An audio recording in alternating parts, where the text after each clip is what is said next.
Praise the Lord family. मेरा नाम नीलम है और मैं यूएसए में रहती हूँ। मैं प्रभु का बहुत शुक्रगुज़ार करती हूँ कि उन्होंने मुझे इस लायक बनाया, मैं अपनी लाइफ़ की टेस्टमनी को आप लोगों के साथ शेयर कर सकूँ। मैं एक बॉर्न क्रिश्चियन फैमिली से बिलॉन्ग करती हूँ। पास्टर फैमिली से होते हुए मेरी लाइफ़ एक नॉर्मल क्रिश्चियन लोगों की तरह थी। जैसे डेली सुबह उठ के प्रेयर करना, बाइबल पढ़ना, रात को सोने से पहले प्रेयर करना। लेकिन कमी थी तो उस फ़ेथ की। मैंने प्रभु के प्यार की गहराई को इससे पहले कभी नहीं जाना था। जब लास्ट ईयर मई में 2020 में मैंने अपनी सिस्टर के थ्रू उनकी भैया के बारे में सुना, तो मैंने उनके सर्मन्स को शुरू किया सुनना, स्पेशली उन फेथ सीरीज को। उन सीरीज ने मेरी लाइफ को कम्प्लीटली चेंज कर दिया।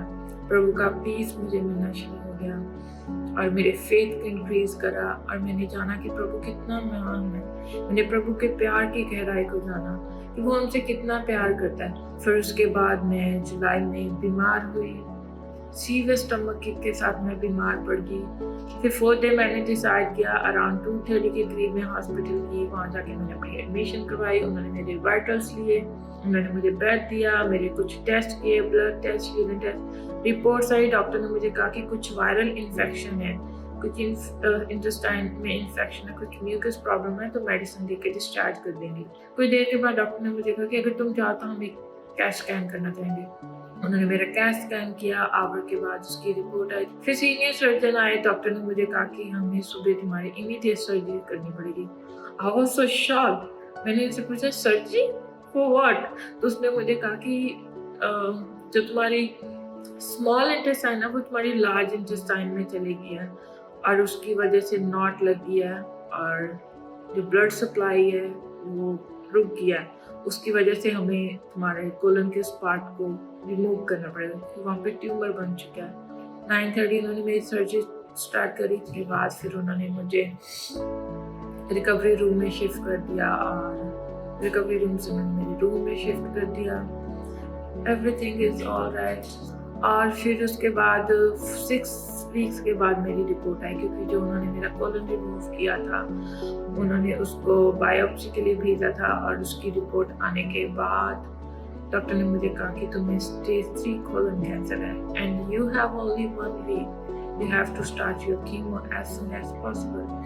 क्योंकि जो मेरा कैंसर था वो मेरे 2 लिम्फ नोड्स में चले गया था और जो लिम्फ नोड्स है वो पूरी बॉडी में ट्रैवल करती हैं और हमारी बॉडी में एक लिम्फेटिक फ्लूइड होता है जो हमारे इम्यून सिस्टम को बूस्ट करता है और जो हमें फाइट करता है इन्फेक्शंस के साथ और बीमारियों के साथ। फिर मैंने रियलाइज़ किया, फिर मैंने कहा कि मुझे कीमो लेनी नहीं है क्योंकि मैं खुद भी नर्स हूँ और कीमो का ट्रीटमेंट इज़ वेरी चैलेंजिंग। और मैंने प्रेयर करनी शुरू कर दी और एवरीडे मैं अपनी हीलिंग डिक्लेयर करती थी। एवरीडे मैंने प्रभु के वचनों को मेडिटेट करना शुरू किया और मैंने अपनी हीलिंग को डिक्लेयर करना शुरू किया और मैंने प्रेयर करना शुरू कर दी। मैंने बोलना शुरू कर दिया कि मुझे कीमो नहीं लेना। मेरे हस्बैंड ने मुझे बोला कि तुम्हारा अंधविश्वास है और तुम्हारी नर्सिंग करने का क्या फ़ायदा अगर तुम्हें यही सब ड्रामा करना है। मैंने कहा कि मुझे कोई ट्रीटमेंट लेना नहीं है, मैं ठीक हूँ। प्रभु ने मुझे ठीक कर दिया और बस मैं अपने फेथ के साथ चलती रही। उसके बाद उन्होंने सितंबर 14 को उन्होंने मेरे कुछ टेस्ट किए, रिपोर्ट्स आई। डॉक्टर ने मुझे कहा कि तुम्हारे जो जीन्स है वो ऐसे हैं कि वो तुम्हारे बाकी बॉडी ऑर्गन्स को भी इफेक्ट करेंगे। फिर तुम्हारी कीमो खत्म होने के बाद जो भी तुम्हारा बॉडी ऑर्गन अफेक्ट हुआ होगा हमें उसे रिमूव करना पड़ेगा। वो कुछ भी हो सकता है, तुम्हारा लंग, तुम्हारा स्टमक, तुम्हारा यूट्रस, कुछ भी हो सकता है, तुम्हारी फूड पाइप। तो मैं वहाँ से आ गई। मैंने कहा कि प्रभु शैतान मुझे कुछ भी करे, डॉक्टर्स मुझे कुछ भी रिपोर्ट दें, नर्सेज मुझे कुछ भी रिपोर्ट दें, मेरी फाइनल रिपोर्ट वही है जो आप मुझे दोगे। तो उस दिन के बाद मैंने प्रभु को थैंक यू करना शुरू कर दिया। थैंक यू प्रभु कि तुमने मुझे हील कर दिया, हर एक उस कैंसर सेल को तुमने मेरी बॉडी से निकाल दिया और मुझे एक न्यू बॉडी दी है। एवरी डे मैंने थैंक यू करना शुरू कर दिया। फिर सैटरडे आया ऑन 20 सितंबर, मैं ऑनलाइन सर्विस देख रही थी एफएलजे के साथ। अंकित भैया मीटिंग के अटेंड में प्रेयर कर रहे थे। तो उन्होंने प्रोफेसी की, I was seeing somebody's colon right now. तो प्रभु मुझे कह रहे हैं कि किसी को कोलन कैंसर है। प्रभु उनको हील करने जा रहे हैं, वो अपनी हीलिंग को रिसीव करें, जाएं, अपने आप को टेस्टिफाई करें और टेस्टिमनी के साथ वापस आएं। I'm seeing somebody's colon right now, and the Lord is telling me somebody has colon cancer, and the Lord is healing it. मैं किसी के कोलन को देख रहा हूँ, परमेश्वर कह रहा है उसमें किसी को कैंसर है, उसका परमेश्वर उसको चंगा कर रहा है। If you're watching this, अगर आप हमें देख रहे हैं, please testify of your healing. चंगाई की गवाही हमें दें। Go and get yourself tested. जाएं और अपने आप की जांच करवाएं। That moment was for me a confirmation कि प्रभु मुझे completely ठीक कर चुके हैं। उस टाइम मैंने प्रभु की प्रेजेंस को अपने रूम में फील किया। My body was shivering और प्रभु की सामर्थ मुझे टच करी थी और मैंने उस टाइम अपनी हीलिंग को रिसीव करा। फिर बाद में उन्होंने फरवरी में मेरे टेस्ट किए repeat on 24th of February। Whole body मेरा स्कैन किया, cat scan with IV and hold contrast. जब उन्होंने मेरा स्कैन किया 3 days के बाद मेरी report I. My report was completely normal.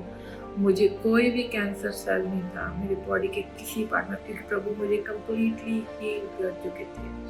प्रभु ने मुझे हील किया, मैंने कोई मेडिकेशन नहीं ली, सिर्फ मैंने अपनी हीलिंग को डिक्लेयर किया और प्रभु के वचनों पे मेडिटेट किया और प्रभु को थैंक यू कहा। मैं बस यही कहना चाहती हूँ कि हमारा प्रभु बहुत महान है। हम जिस भी स्थिति से निकलें, प्रभु हमें कभी नहीं छोड़ा। प्रभु ने हमें अधिकार दिया, हमें अथॉरिटीज दी हैं। हमें अपनी उन अथॉरिटीज को यूज़ करना अपनी मुश्किल टाइम में, अपनी बीमारियों में, अपनी परेशानी में। बस यही कहना चाहूँगी कि प्रभु के साथ बने रहें, उसके प्यार में बने रहें और उसके साथ चलें। और इसी के साथ मैं FLJ टीम का भी थैंक यू करना चाहूँगी और अंकित भैया का दिल से थैंक यू करती हूँ, क्योंकि मेरी ये फाइट अंकित भैया के बिना इम्पॉसिबल थी। अगर भैया को मैंने नहीं जाना होता और मेरे उन बच्चों को नहीं सुना होता तो शायद आज मैं यहाँ पे नहीं होती। ये प्रभु की बदौलत और अंकित भैया की बदौलत है। And thank you so much, FLJ family, अंकित भैया। God bless you all. Love you all.